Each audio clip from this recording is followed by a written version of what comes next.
पश्चिमी तट से लेकर गजा, मक्का से लेकर कीव और अफ्रीका से लेकर ताइवान तक पूरी दुनिया इस समय हिंसा, सत्ता के दमन, युद्ध अपराध, राजनैतिक दोहरे मापदंड और मानवीय मूल्यों के खुले उल्लंघन की एक भयावह तस्वीर देख रही है। जहां पश्चिमी तट की एक सड़क के किनारे अल्लाह की इबादत में झुके एक निहत्थे फिलिस्तीनी नमाजी को इजरायली रिजर्व सैनिक द्वारा जानबूझकर ऑल टेरेन व्हीकल से कुचलने की कोशिश की जाती है। उसकी पीठ पर राइफल टंगी होती है, सत्ता का घमंड उसके पहियों में साफ दिखाई देता है और ये दृश्य सोशल मीडिया पर वायरल होकर पूरी दुनिया के ज़मीर को झकझोर देता है। इजरायली सेना औपचारिक बयान जारी कर इस घटना को गंभीर उल्लंघन बताती है, हथियार जब्त करती है, ड्यूटी रद्द करती है। लेकिन सवाल ये है कि क्या ये सिर्फ एक सैनिक का अपराध है या वर्षों से चल रही उस मानसिकता का प्रतिबिंब है जिसमें फिलिस्तीनी जीवन की कोई कीमत नहीं मानी जाती। पीड़ित के पिता माजदी अबू मोखो बताते हैं कि उनका बेटा आज भी पैरों के दर्द से कराह रहा है। उस पर पेपर स्प्रे फेंके जाने का आरोप है और वही व्यक्ति एक अवैध बसाहट लगाने वाला सेटलर है जो रोज गांव के लोगों को उकसाता है, रास्ते बंद करता है, डर पैदा करता है और फिर भी उसे केवल 5 दिन के हाउस अरेस्ट में डालकर व्यवस्था अपने हाथ झाड़ लेती है।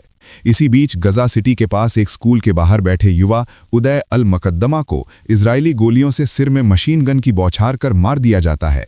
वो स्कूल जो विस्थापितों का शरण स्थल है और अंतर्राष्ट्रीय मीडिया इसे युद्ध विराम का सीधा उल्लंघन बताता है, लेकिन दुनिया फिर भी चुप है।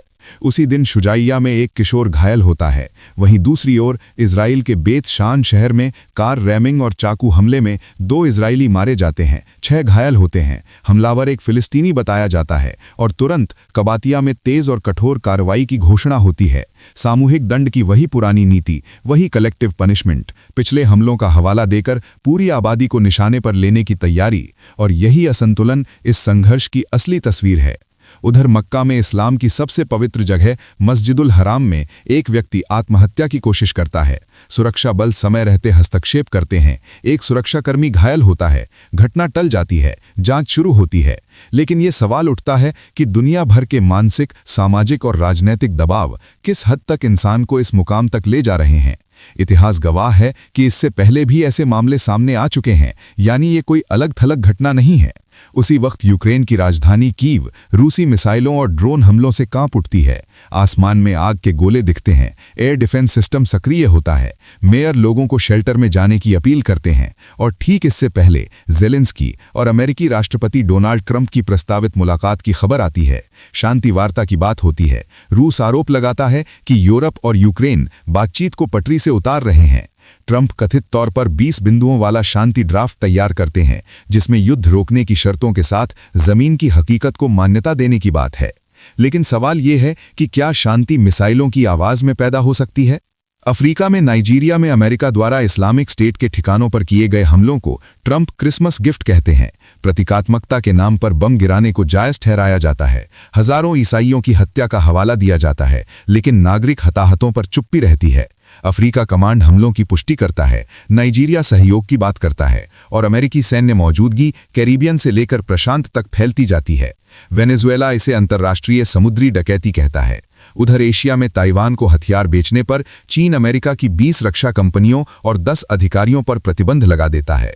अरबों डॉलर की डील, संपत्तियां फ्रीज, यात्रा प्रतिबंध और साफ संदेश कि ताइवान मुद्दे पर कोई समझौता नहीं होगा। अमेरिका समर्थन जताता है, ताइवान आत्मरक्षा की बात करता है और दुनिया एक और संभावित टकराव की ओर बढ़ती दिखती है। इसी सब के बीच व्हाइट हाउस की प्रेस सेक्रेटरी कैरोलिन लेविट अपनी गर्भावस्था की घोषणा करती हैं।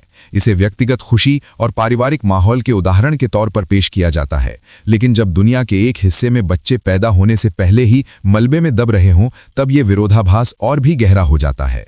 कुल मिलाकर ये सारी घटनाएं एक ही धागे से जुड़ी हैं। ताकतवर की मनमानी, कमजोर की चीख, युद्ध विराम की आड़ में गोलियां, धर्मस्थलों में डर, शांति की बातों के बीच बमबारी। और सवाल ये नहीं कि क्या हो रहा है, सवाल ये है कि दुनिया कब जागेगी, कब जवाबदेही तय होगी और कब इंसानी जान की कीमत राजनीति, हथियारों और सत्ता से ऊपर रखी जाएगी।